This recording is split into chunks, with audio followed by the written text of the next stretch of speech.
Hey guys, good morning. Thank you, that is so good. If you guys want to go ahead and grab some coffee or tea and grab a seat, please. We're going to go ahead and get started this morning. And if it's your first time coming to 1 Million Cups, please raise your hand. Beautiful, 2 people. Round of applause. And next week, everybody should try to bring a friend so we can fill this bad boy up. So this morning, again, we're starting with 1 Million Cups, and it is a program founded by the Kauffman Foundation, bringing entrepreneurs together to share their ideas and present. And from there, we're going to open up questions to our expert panelists. They're going to set the stage for us and ask some great questions. We'll get them introduced in a moment.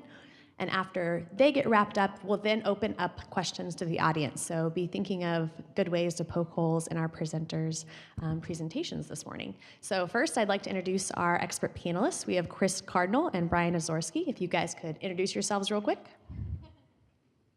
All right. My name is Chris Cardinal. I'm the CEO and co-founder of Well2Do. We develop a digital therapeutic for migraine sufferers called Migraine Coach.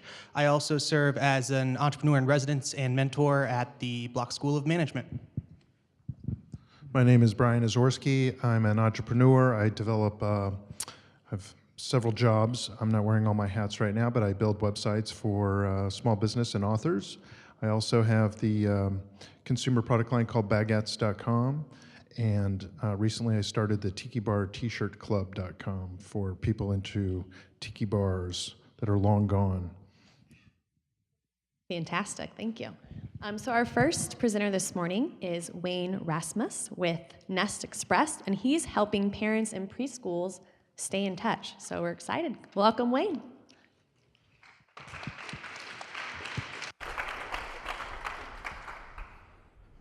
Hello. Hi, I'm Wayne Rasmus, and I'm here to talk about Nest Express. So what is Nest Express, and how did it get started? I'm delighted to be here. Thank you for having me. So what is Nest Express, and how did it get started? Nest Express is a mobile-optimized, responsive web application built for parents and daycares to communicate. Parents manage their own contact preferences so providers don't have to. With Nest Express, you can request supplies, create photo journal entries, and send messages. Here's a quick demo. So today I'm a provider creating a journal entry, so I click Journal Entries from my menu. I click New. Here I've picked 4 out of the 5 students in my school. Will isn't here today. I enter a subject and a message and upload as many images as I would like. There's a quick confirmation screen so I can make sure everything is in order. I click Send, and my journal entry is delivered to all of the parents of the children that I selected. So how did Nest Express get started? One day about 4.5 years ago, my wife and I decided she would pick up the kids and I would go to the store. We got home, we settled in, I started preparing dinner, and she went through their coats and bags to prep them for the next day. Only then did she find a note pinned to a coat asking for more diapers. It was a cold, snowy day, and I had just been to the store. It seemed like there had to be a better way. We didn't start out to build an application at first. We talked to our care provider about just sending us a text or an email when the kids needed something. But she said that managing a parent's contact preferences was just too much overhead. We did some research on existing applications, but didn't find anything very compelling. We'll talk more about that when we get to the market section. I was already working on a shared to-do list application, but I thought this was an area where the need was much greater, so Nest Express was born. So what does the market look like? First, just some quick numbers. There's about 6 million children in non-relative care. About 1 million of theirs are cared for in the provider's home. That's relevant later, so we'll see where that comes in. So going back to about 4.5 years ago, when we talked to people about digital communications for daycares, they thought about text and email, maybe sometimes Facebook or Twitter. We found a few solutions on Google. These are mostly desktop applications geared towards managing daily sheets, a report about what your child did that day, that you pick up when you get there. We talked to friends and family. They didn't seem to know of any solutions like the ones we were envisioning, and we had a lot of friends with children in daycare, so this was highly relevant. So fast forward about 1.5 to 3 years ago, we had built a beta application, and we approached our son's daycare about a beta program. Then we learned that they would soon be getting an application that was similar called Tadpoles, and this choice had been mandated by their franchise. In talking to them, one thing I took away was whenever I asked them what they wanted, they turned around and asked me what I wanted because I was a parent.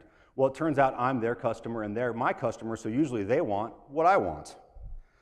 And then about 2.5 years ago, I started a beta program with another larger institution. It got shut down by their IT department offering their own solution. I never found out what that was. But I took away two things. Institutions are hard to get into. I also learned from interacting with the teachers that they spend a lot of time on Facebook. I would also say this is about the time that when I mentioned Nest Express to friends or coworkers, this is when I started hearing them say, oh, my sister's son's daycare has something like that. So I knew the market was starting to kind of pick up about then. So about 2 years ago, we went onto Facebook and I found home daycares. And I sent friend requests to about 10 of them. One of them responded, and she explained that she didn't accept my friend request because she uses Facebook to communicate about the children under her care and doesn't accept friend requests from anybody else but parents of the children. She also gave me some feedback on the features that she would like to see. About 1.5 years ago, I had another opportunity that was too interesting to pass up, so I took a break from Nest Express. During that time, a couple of things happened, or maybe didn't happen as the case may be. My son graduated from preschool and went to kindergarten. At that time, the Tadpoles application he was using still didn't have an Android version. So that gives you kind of an idea of the state of the market.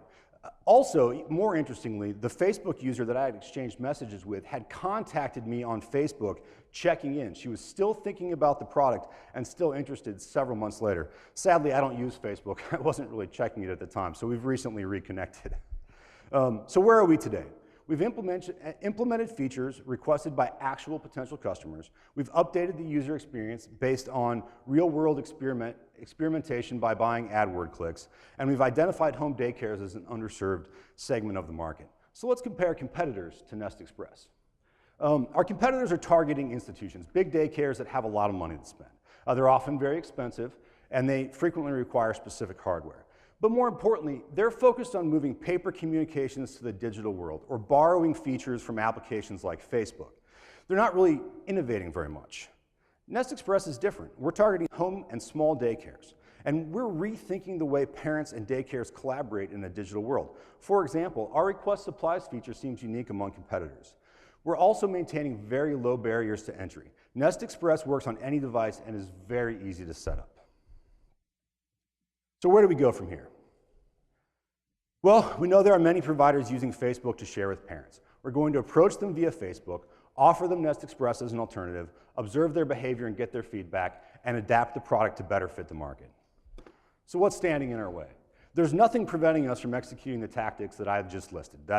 We're doing that as soon as we leave here today. We think our biggest challenge is going to be acquiring customers for a price that they'll pay. We can't spend $300 to acquire a customer and then charge them $15 a month. We think our second biggest challenge, very similarly, is going to be making the application intuitive enough that support costs are in line with what users are willing to pay. We can't have someone spend 2 days on the phone just to get set up only to charge them $15 a month. It's just not economically feasible. So that's all I have. Thank you for your time. I look forward to your questions.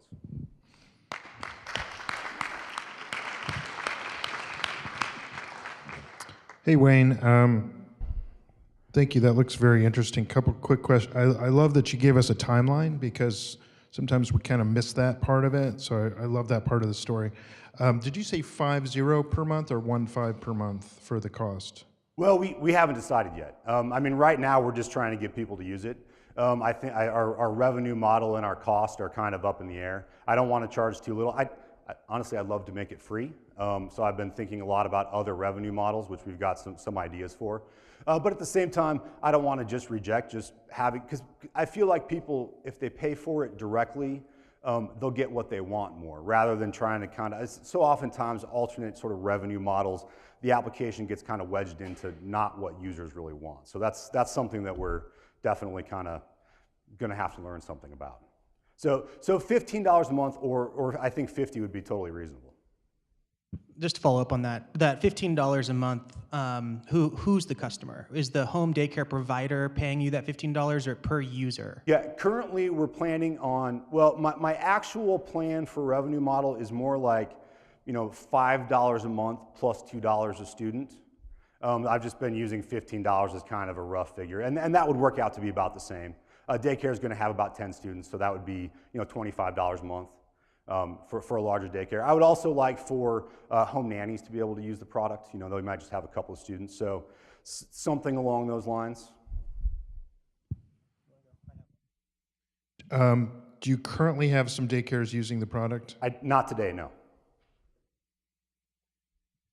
Team? What's your team look like? Where are you from? And how did you actually put together the beta product that you were testing? Yeah, so I'm a developer. So basically, I've just built this in my spare time over the last 3.5 years or so. So basically, I am the team. Now, as of Monday, this is my full-time job. So that's a decision I made just recently. And I have had a lot of help from my wife, Sarah, too. She's my copy editor and our CFO. Are you looking to get an influx of cash to help you put more energy into this and hire some more staff, or what's your next step?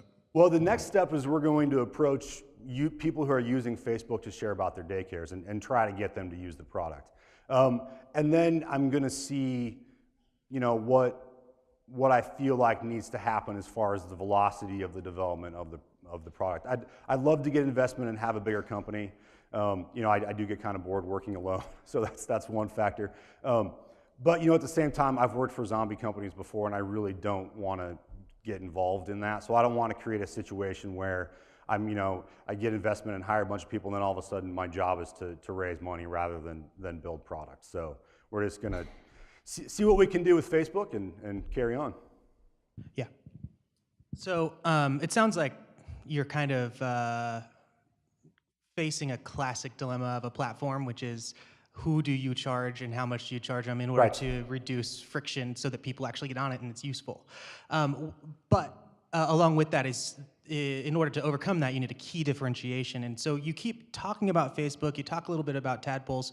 Could you go into specifically what the differences are that make your platform better than those? Yeah, sure. So Tadpoles is kind of built to sell to a big daycare with multiple classes that have a lot of like governmental requirements on the reporting and different activities that they do. They also, the people pay a premium, so they have money to spend, right? So just to start with Tadpoles, you need a PC, you need an iPad mini for every classroom, and then parents get emails and text messages, although like I said, they just had an Android application today. So it's a very big, heavyweight thing. Our provider collected our contact information on paper, and they put it into Tadpoles. Well, a daycare lady isn't going to do that. So the way Nest Express works, it's a lot more like a social media platform where people manage their own contact preferences and information, and then we connect with the daycare and have our child. So it's a lot lower on barriers to entry. It's also made to be a lot lighter weight, I think, just the way you select users. And we've also built it from a parent's perspective. So, there's things about it, like that request supplies feature that's super annoying. When you get, just like a paper sheet that says somebody needs something, you can't go see what they needed, or maybe they do send you an email, but it's like, which email was that? Now, with Nest Express, you can go see that list. Great job. Thanks, Wayne. We're going to go ahead and open up questions to the audience. So if you have a question, please raise your hand, and we're going to start with Joe here, right in the middle. Great presentation where you talked about the research you did. However, I didn't hear much about what you learned from the research specifically. So can you tell me a little bit about why you think the Facebook style was preferred by these parents, or was it just a default way of communicating that they were using because there just wasn't anything better? Yeah, I haven't actually asked people why they're doing it that way. I think mostly the daycare providers are familiar with Facebook. They're in a demographic and an age where They use Facebook a lot, and they say, oh, my parents want to see photos of their kids every day. I share photos with my friends on Facebook every day, so that's what they did. To be honest, though, I don't really know that. I've never asked them, why they started doing that. That's a great question. But I've just assumed that it's just because they assumed it's what they should do. Over here to your right. Hi, Wayne. Comment and then thought. I like where you're trying to go with this. I understand the idea of trying to create that community around something that the parents have with their children and the daycare provider. I think just listening to your presentation, it felt like you did spend a lot of time focused on the Facebook side of this, and I understand that's kind of the proxy, the surrogate that people are using today because there's not another solution. Right. I would spend less time on that when you're explaining your solution to prospective buyers. One app that you might look at that I think is in a parallel space to what you're trying to do is a product called TeamSnap that teams use. Are you familiar with it? Yeah, our Suds baseball team uses it. Yeah. So I think that is along the lines of what you're trying to do here, Very right? similar, yes. It's about trying to communicate with parents, to communicate with the folks that are a part of this organization, and create just more comprehensive communication. So check that out, and then I would use Facebook as a starting point, but I would then leave it and then go over to what you offer. Fair enough, thank you. Another question from you for you in the front here. Nice presentation. Couple of quick questions. I'm assuming this lives in the cloud, and I'm assuming it's compatible with Android. Yeah, well, it's a mobile-first web application, so Okay. it runs in a browser. Okay. Which we might have to reevaluate, but that's where it lives today. Okay, fair enough. Other question, as far as like getting more market information and actually getting this out in the market, have you thought about just doing a beta test with like 20 users? You could get feedback for 3 or 6 months, offering maybe a year free or something, and you would really get a lot of data and also see how things work in the real world. Yeah, and that's definitely something that we're working on. The daycare provider that I exchanged messages with before, we recently reconnected. She's on holiday. She's in Canada, actually, until after Labor Day. So she's promised me that she'll try it out then. So we're going to be actively recruiting beta testers to see, if they like the product, and more importantly, if they're able to use it without a lot of help. So yeah, I'm skipping ahead to the help section, but if anybody knows someone who would like to be a beta tester, we would love to hear about it. Right here in the middle. Hi, thank you so much for speaking. I loved the presentation. I loved how the way it was organized, and I'm, as a social media lover myself, I love how the way you put Facebook. But my question is, I know you were talking about how you're having troubles reaching out to preschool organizations. Have you thought about school districts that offer preschool programs? Because I know that Blue Valley, Shawnee Mission, Kansas City, K and MO. Have you thought about that? To be honest, I haven't. Schools offering preschool was something I just heard about for the first time a few months ago, because our they're out of preschool now, so I'll never get to use this product. But their school is offering preschool or daycare, well, preschool, I guess. So that's a great idea. Got another question for you on the far left. Just a couple of thoughts since I've spent some time in the software as a service space. You mentioned a free model. I definitely recommend that. The moment we went from a free trial to a limited free version of our product, that's when our adoption really took up in the paid as well. You also mentioned that you can't spend $300 acquiring a customer, and you can't spend a lot. So I'd look at there's different SaaS models. There's the self-service and the enterprise, and if it does take time for people to set up your product, then you do need to charge more. And then if you charge more, most SaaS experts say that you should want to recover your customer acquisition costs within 12 months. So if you're charging $30 a month, you can spend $300 acquiring a customer. So just some thoughts there from that perspective. Wonderful, thank you. Right here in the middle. Hi, my name is Jennifer Garbos. I just came from dropping my 3-year-old off at preschool, came straight here, so I definitely see a lot of value to what you're talking about, and I'm excited that you're working in this space. I'm curious, as you learn more about this, or where you think you're going to head, if you're going to focus on that supply, necessity, convenience path, or about, I think you mentioned also some other things that they're connecting in the Facebook space with the memories from the day and memory keeping, or just sharing experiences and photos. Do you have an idea as you move forward which of those would be kind of your headliner? I mean, I think the short answer is no. I mean, I think we're going to have to see what really appeals to people. I mean, the application's always going to have to do both.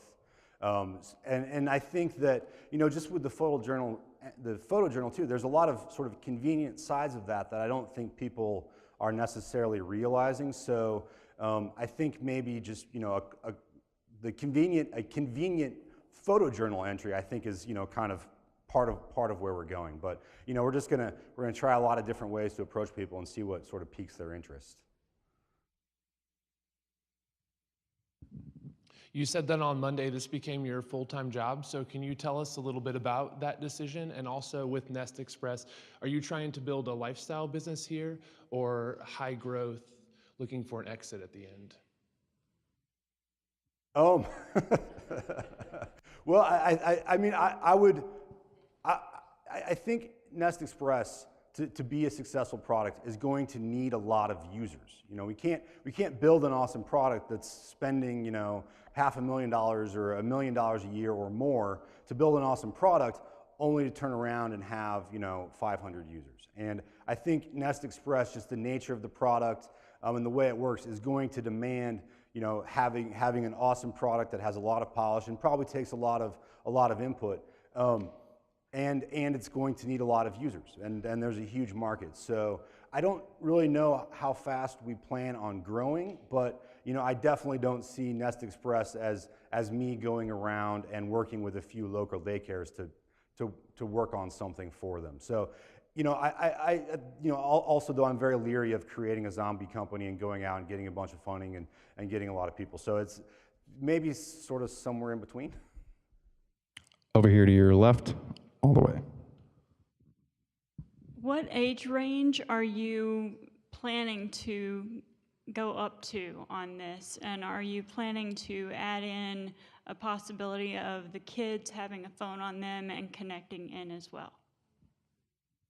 Yes, so right now, Nest Express is targeted towards really the sort of 0 to 3 or 4 range. I mean, once kids move on to preschool, even, that's kind of a different thing. I would love to, over time, see it grow into an application that kind of grows with the students, maybe even get into private and/or public schools and have that move with them. So that's something I'd really like to do. For one, the market is much larger. Not that this one's not pretty good size, but, you know, school kids is a pretty big deal. So I'd love to have an awesome product that I can go then leverage for schools that have a lot higher barrier to entry for me as a provider, you know, a lot more regulations, a lot of people involved in decision making. So I'd love to have something I can approach them with and then move on to having the children playing a role in it as well. We got another question for you in the front center. Hi, Wayne, Steve Stryker. Okay, so one-man band, don't have a lot of resources, which is great because, you know, don't have a lot of sky's the limit, right? Right. But the downside is you don't have a lot of resources to deal with snags that come along the way. So, not trying to be Debbie Downer here, but one, anything that deals with children has a huge liability concern, especially when there's images of those children, if there was a crime or some tort against those children, and you're gonna get named you are gonna get named if there's, you know, even if you can defend it. So that's a potential cost that you gotta be mindful of setting a business up, anything that deals with children or daycare. Daycare facilities are a very expensive insurance risk. So you got to maybe consider your business liability and umbrella coverage. Right. Intellectual property issues. You're a one-man band. You're going to have an expensive letter to defend against Twitter sending a cease and desist letter over that logo. And also, you're going to get a letter from the lawyers at Alphabet about the use of the word Nest. That they're going to want you off of that, and they're going to want you off that logo. You're either going to have to dig in and spend about $50,000 to defend each of them, or you're going to have to find some other logos or names for the business. So have you considered that? Yeah, I've definitely considered that, and that's one of the things that, you know, I'd like to have some users and some traction and see how the product starts to evolve before I worry too much about that. But it is something I'm definitely concerned about. And that's one of the reasons we're here, so that, you know, as the product evolves and, you know, we have some users, we have some revenue, or we at least know where we're getting revenue, then we're going to get a lot more aggressive about protecting the product, protecting the name, and legal and liability issues. So that's something that I'm definitely concerned about, and that's one of the reasons we're here. So that when those days come, once again, we're getting into the how can we help section already, but when that day comes, when I'm like, oh man, I really need to get the legal foundation of what I'm doing a lot more established, I want to know who to talk to and not have to start the process of finding the right people then. Over here to your right. Well, it sounds like Steve got the first part of my question I was going to ask about liability. The second part, I can't remember the gentleman, but I've met him here before that does the photography with the high schoolers, and where the high schools can go in and take photographs and then print photographs. That might be someone you want to partner with, because long term, only up to 5 years old, you're limiting yourself. I think he's got maybe the middle school and high school market where they're printing pictures from high school, sports events, that kind of stuff. That might be someone that you want to partner with looking out long term. Yeah, that would be wonderful. If you can't remember his name. If anyone, I know I've met him here a couple of years ago. Brandon.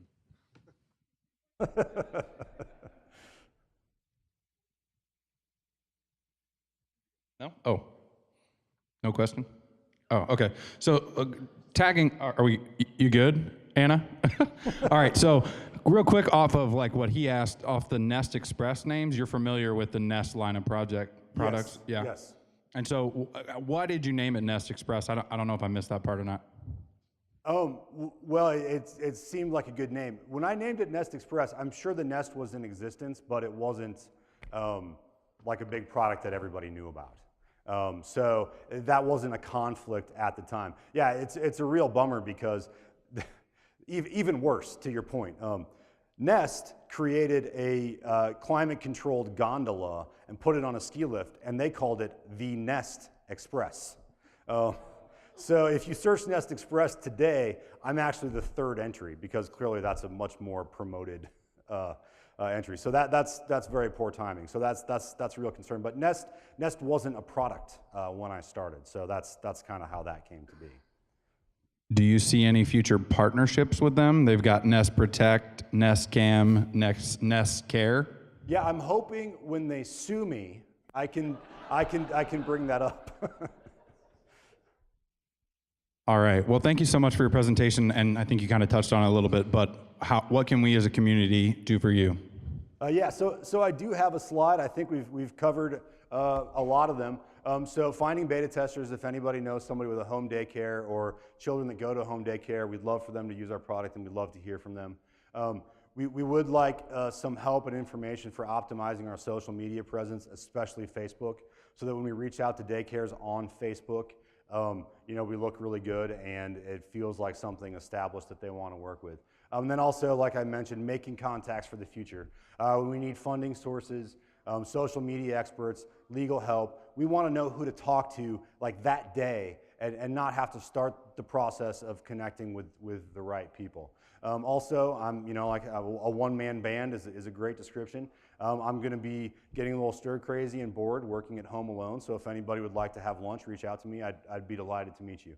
And then finally, much as we've kind of done today, tell us what we don't know. If there's something that we're missing, or you know somebody we should be partnering with, or anything that you have as far as thoughts following up, we'd love to hear them. Thank you.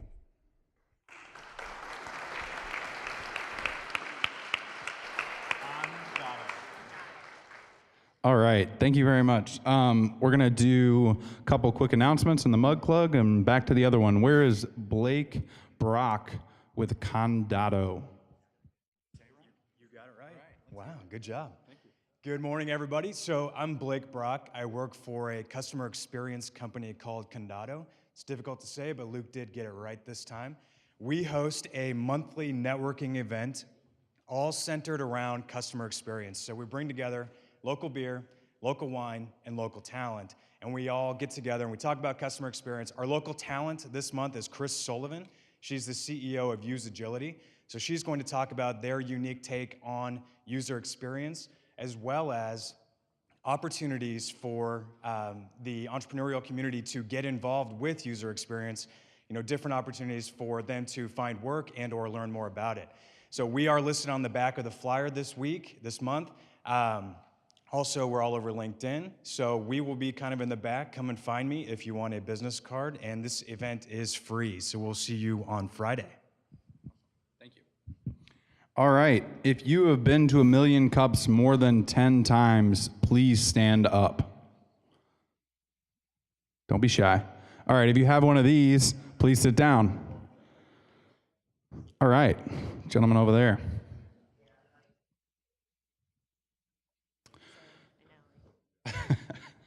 Yeah, whichever one, whatever. Here you go. So please introduce yourself and tell us why you come to 1,000,000 Cups. Yes, I'm David Avila, and I come because I like hearing about new ideas. Thank you very much. That was easy enough. You want me to read them all? All right, if you can't read, talk to me later, I'll read these to you. But there's a bunch of announcements on the back of the sheet. And we're gonna jump right into Caressa Hutchinson with Cornerstone. Are you ready, or did I get too quickly? Yeah? You want me to tell a joke? Oh. Is it today? Oh my gosh. So Anna here, her birthday is on Monday. She's turning the big 2-1. Give her a round of applause. Let's hear it for her. Yeah. Was that good enough? Or you need more? Anybody got any good dad jokes?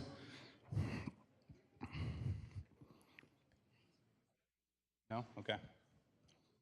How about now?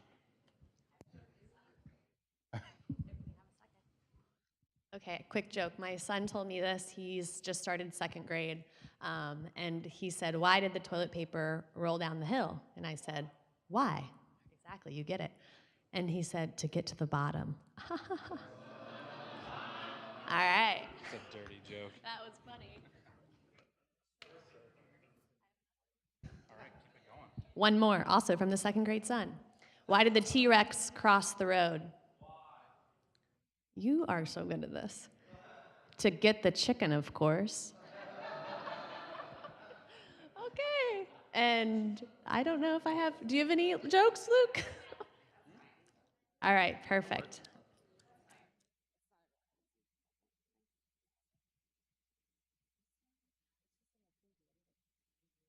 Knock, knock. Boo-hoo. Why you crying, baby? Get it? Stand up is not in my future. Yeah, that's good enough. Okay, and again, please welcome Caressa.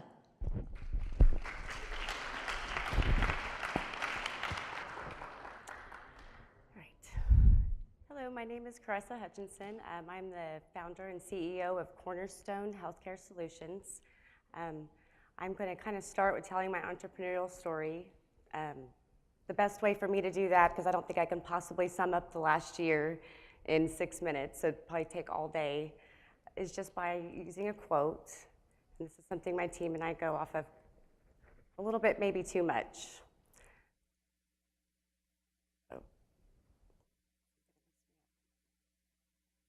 So basically, the quote is, for those that are determined to fly, it doesn't matter, having wings is only a small detail.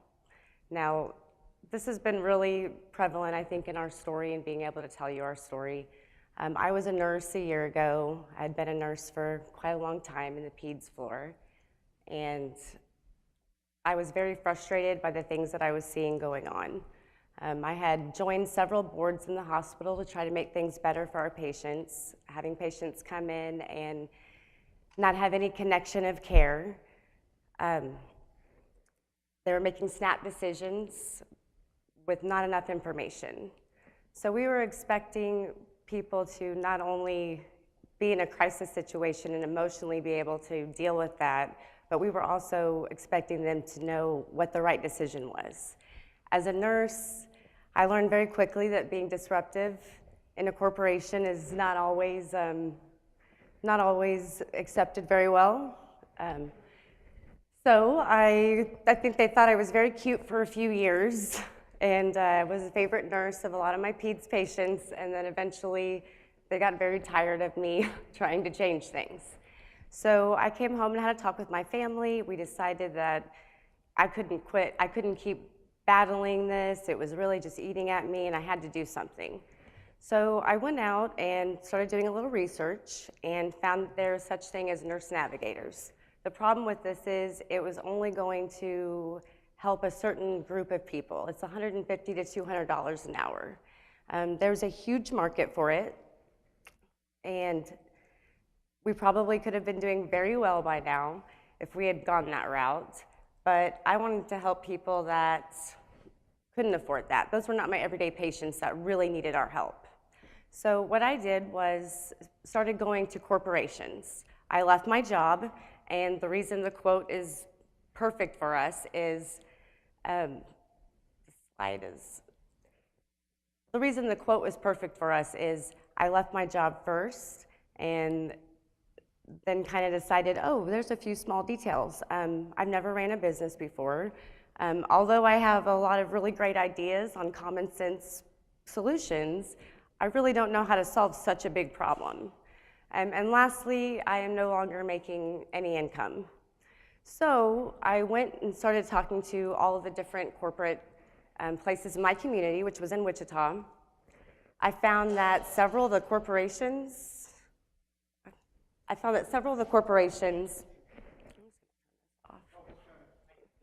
just turn it off. Okay. So I found that several of the corporations had, were basically looking for the same thing. They were as desperate and helpless as I had been. They were just looking something for their employees, or I was looking for something for my patients. But really, their employees are my patients. Healthcare costs have continued to skyrocket.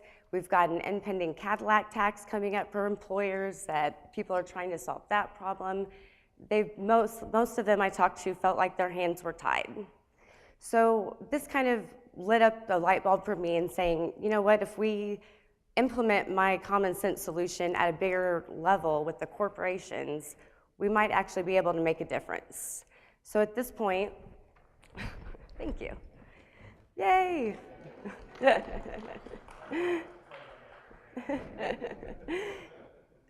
So our problem was fragmented healthcare, reactive-based care. Everything is based on fixing something after it's occurred, not stopping it before it occurs, which is very expensive.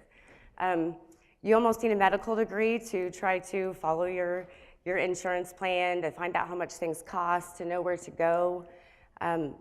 So in talking to the corporations, we talked to several large companies. We're starting a beta with one of them with 2,000 employees.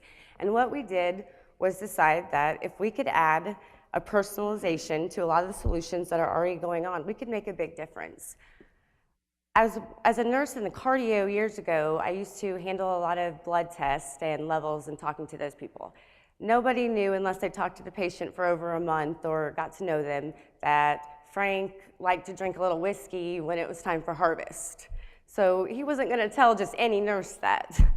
After getting to know him and him telling us that, we were able to see this is the reason why we haven't been able to figure out his blood for 2 months or for 2 years sometimes. When you know those personal things, you can really connect care.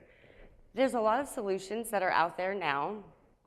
Most of us are familiar with employee benefits programs, incentives, health screenings, Google searches for pneumonia or whatever you've got going on. A lot of people rely on that. The new things coming out are healthcare apps. There's lots of healthcare apps that are come out for managed care. There's some transparency apps to be able to show you how much you're spending at different locations. There's patient advocates, as I mentioned before, but again, they're very costly. There's lots of telemedicine, and then there's medical hotlines. So a lot of insurance companies have actually added like nurse hotlines to their service. This is great, but when you're talking to a different nurse every single time, you kind of have to start over. And as a patient, or as a nurse, you can't just go off the first thing someone tells you. If it's a nurse that is taking care of you for many times, and we're able to say, oh, did you ask Frank if it's harvest time? You know, is there a reason maybe his blood's thin because he's drinking a little whiskey this week and we just need to change our plan a little bit. Everyone doesn't fit in that protocol. So we can catch a lot of extra testing, we can catch a lot of med mistakes, and we can save a lot of money that way and to help people. So in doing so, we not only get to help a lot of people, but we also save money. So they actually go hand in hand. We don't have to just focus on money in healthcare. Actually, that helping, we can actually help people and they don't get 3 extra tests that month because they didn't know that a CT in a certain area was just as viable as an MRI, or they got put into the ER in the middle of the night. They can't get medical records from a doctor, but you can call the nurse that's in charge of them. So the difference between these, which we agree, healthcare apps we're building one as well for managed care. It's great, it's where the future's going, we need them. The problem with that is we need to add something a little bit more. We lose sight that we're still people. We still, at the end of the day, want someone that we know and trust to go to for healthcare. So when you have a nurse that's assigned to you, and our model is a PMPM model through corporations, where the corporation pays for about 70% of it, and then the employee pays for 30%. Their whole family is covered. We don't do just cookie cutter for each individual. We are going to, those nurses and that team gets to know those 2,000 people. We do on-site education. We look at the 10% of the corporation that is causing 90% of the cost. And we look at the culture of that company and how can we best get our education across to this group of people? Because it's not the same for everyone. So what we have different is just adding that personal touch. There's no one doing that. There's several ones, like I said, with nurse hotlines and with managed care apps, but there's no one putting it all together. We get patients through the ER that the doctors run all the tests because that's the protocol. Whereas if they made one phone call to us, we would be able to say, here's a quick report on what's going on with that patient, here's their last results. Another thing that we do different is through those apps, most of them are managed by the patient. So as you can probably guess, that's gonna be a little bit different than what a nurse or a doctor needs to know. We actually manage that app for them. So we're managing their meds, we're managing their testing, we're managing all of those things. And in that, we can just really save a lot of money and help a lot of people from a lot of unnecessary testing, a lot of unnecessary heartache, basically. All right, thank you. We are going to open it up to our expert panel for some questions. All right, thanks for your presentation. Sorry about the technical difficulties. That's okay, I think I'll be on like TED Talk someday because all of them start with their first presentation going wrong, so I'm good.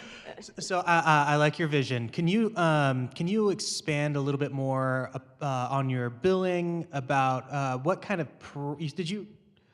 I don't want to steal this from Brian, but did you say 2,000 people per nurse? It's a nurse, it's actually a team, and it consists of 2 nurses, 2 MAs just for extra phone calls and things like that. We also have an insurance person that's in that group that is assigned to those 2,000 people. So if someone's getting heart caths or high risk tests that usually, a lot of times have mistakes on them and the billing is off. Okay, and so what is your billing structure if it's not hourly? You said 70% employer, 30% It's a employee. PMPM model.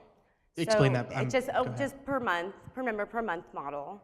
And it runs anywhere, we have different tiers that we've set up. It runs anywhere from $20 a month to $50 a month, up to a family of 4. And then we have additional ones for parents or additional family members. I've got this burning feeling every time somebody asks me what I do for a living. No, that's not a good question for a nurse, sorry. Antibiotics. I'm getting a phone call right now. Good timing. So it's location-based, obviously, right? Because you offer in-house training, or what did you refer to, or some sort of? Corporate on-site training and education. Okay. And so is your key customer going after a business, a corporate customer? Yes. Okay. And are you currently in business doing that? We are actually getting ready to start a beta with our first 2,000.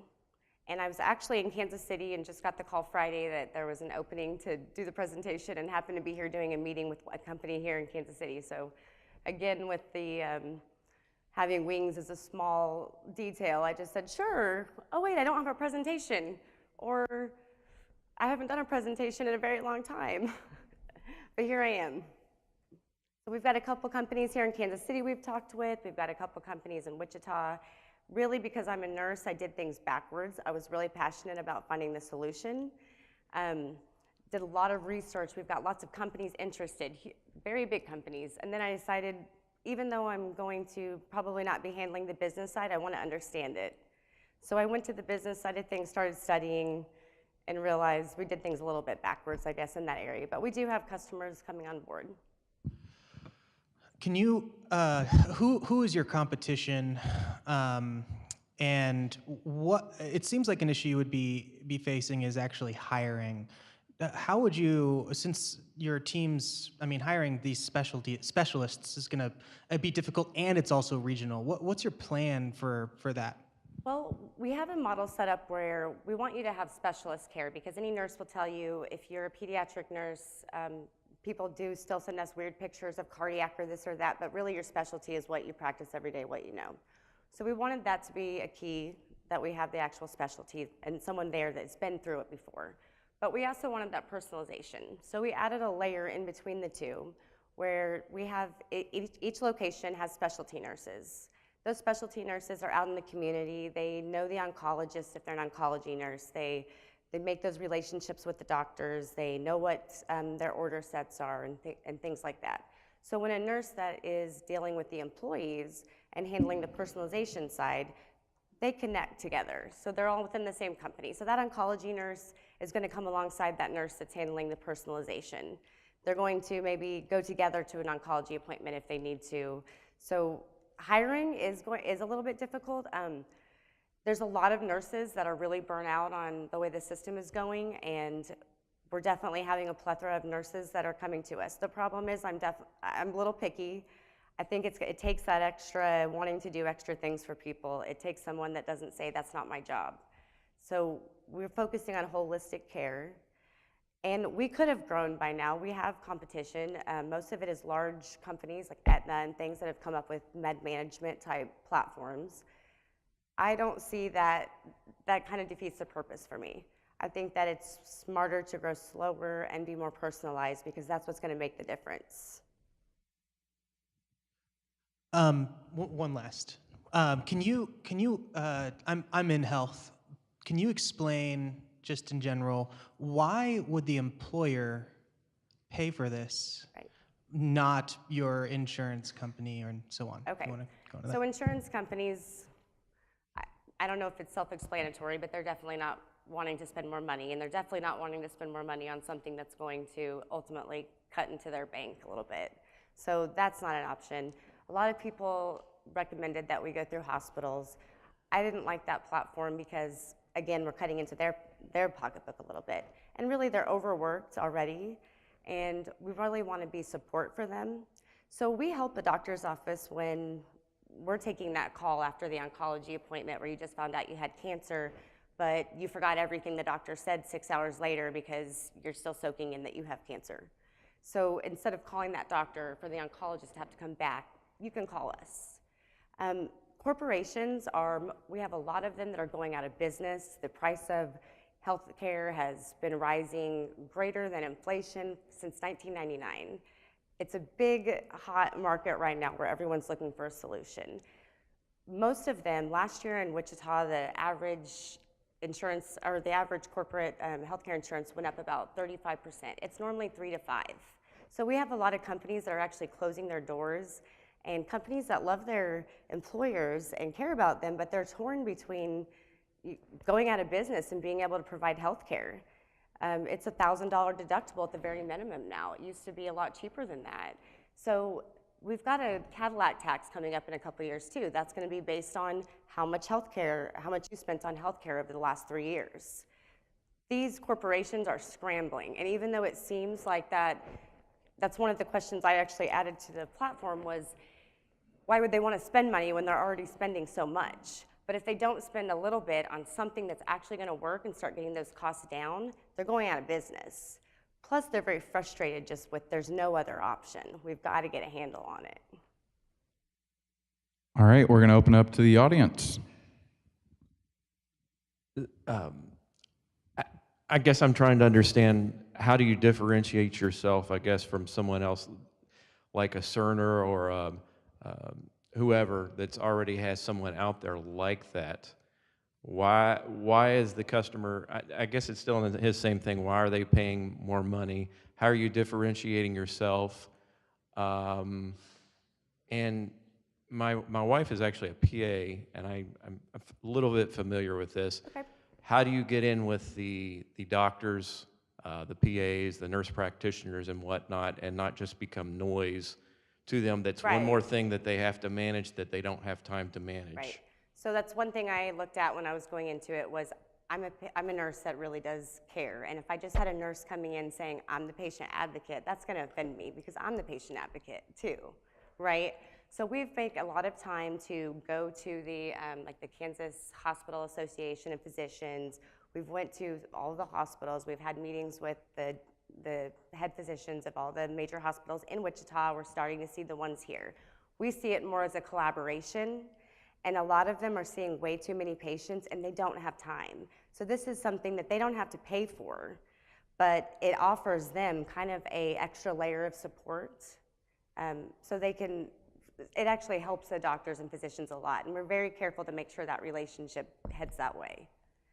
As far as your other question on why would corporations want to pay for it, actually Cerner and a lot of those corporations do have the app management and nurse hotlines.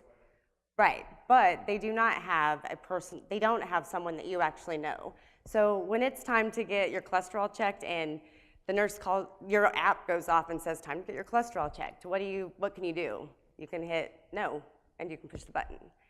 When the nurse calls you, that's helped you find a nursing home for your mother, that you've called in the middle of the night to go to the ER, that you've actually developed a relationship with, it's gonna be a lot harder to say no. Question in the center. Great concept. Do you have the ability to integrate the patient data across providers so that you can demonstrate your performance, the outcomes of the patients that you're taking care of? Yes. We do have integration for each step and to measure all of our outcomes. We are not taking on the entire hospital or the entire doctor's medical. We don't want the whole chart. We take on the key things, and then we put into place measurements where we can show them that we are what we're saving them. Right here up front. I just want to thank you for what you do. I'm in the same battle myself. It's real simple to see possible solutions with the atrocity that's going on with our healthcare system, but I think the real answer is wellness, and that's where the legality all comes into play. I'm working with colleagues now to diagnose at the cell cycle. We know we can treat, prevent, and cure. When we do that, it's a quadrillion-dollar industry worldwide. It looks like it's going to get much better, bigger, maybe not better, but certainly bigger. Right, right. Are you doing anything in reference to how people metabolize? Are you doing anything in genomics in reference to a personal file? Because we know if we compare the ions at the cell cycle, we can change the world. But there is a lot of, there's a lot of companies like that that are coming out that are very interesting that I can definitely see us working with in the future. I think that will be a huge key to be able to kind of measure some of those preventative measures and be able to focus in on the ones that are going to matter the most. Question in the center. Right now you're just in Kansas. You have plans to be in Missouri. Actually, that's what I was here for this week when I got the call that I could come present. So we are working with a couple companies to spread to the Missouri side. And so do you see this more as a an ER kind of, you're like the backup for an ER? I mean, I guess I'm just not sure how I sign up with my corporation, I guess, and make a relationship there. My doctor says I need these tests. You say? We are not telling people what they should do. We're more trying to tell them all of their options. Most places have a certain protocol for each specific thing, and the patient doesn't know that there was 10 other options until after they've already gone through and done one. So we just want to make sure that the patient knows what the options are and that they can decide what's best for them. There's a group of people that just don't fit into that box. Right here up front again. Actually, 3 points. I'm a software engineer, formerly for Cerner and for Epic. So 3 points to this. Number one, are you considering an API that's going to let you tie in your software with the existing powerhouses that are already there? Are you going to fight them, or are you going to try to work with them?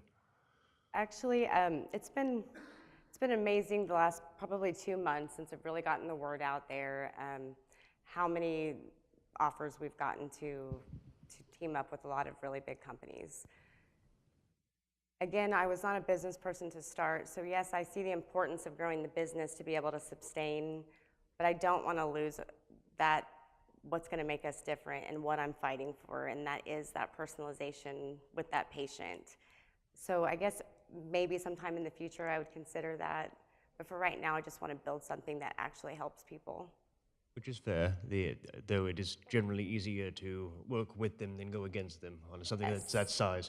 But part two to that, if you're going to be integrating, or not integrating, just the data dissemination that you're talking about here, this is all HIPAA-sensitive data. All of this is very secure data, and all of it's going to necessarily need to be distributed in some sort of secure platform.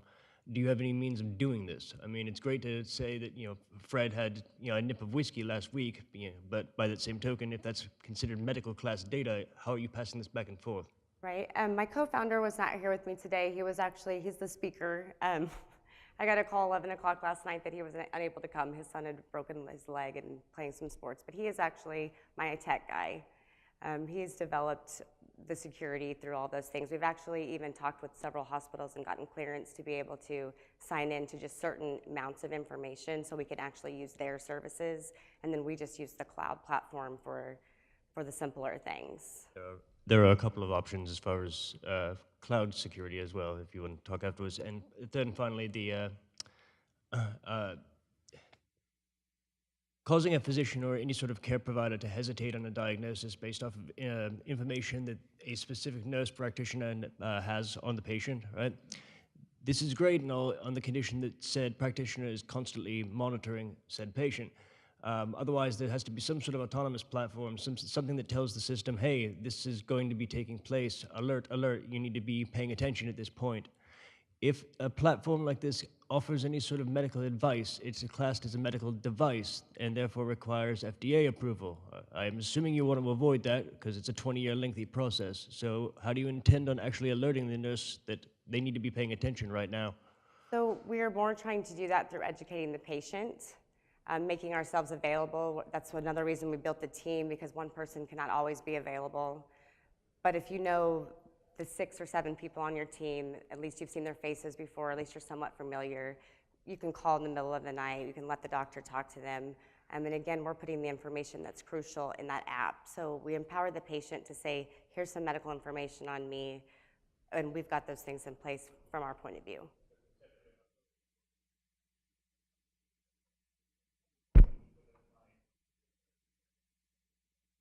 Exactly. And then again, like I said, we have that middle person that is out in the community and working with those doctors so they do feel comfortable and we're trusted by them, so we build a relationship with them as well. So our final question for you today is, what can we as a community do to help you? Well, really I'm just here to raise awareness. Like I said, we've actually gotten really good feedback. I did everything backwards, so I'm dealing with a couple of investors currently. We're really doing really great. I'm looking for team members. I'm looking for more business staff. We're developing a team here in Kansas City. I've got the team developed in Wichita, and I just started this last week, like I said, working on the Kansas City team. I do think, actually, we were actually looking at houses here, and my family and I are actually going to move here because we've got a couple really large deals going here that are going to need my attention as we develop, because this is going to be constantly developing and constantly changing as we go to market. Thank you so much for your presentation. Thank you.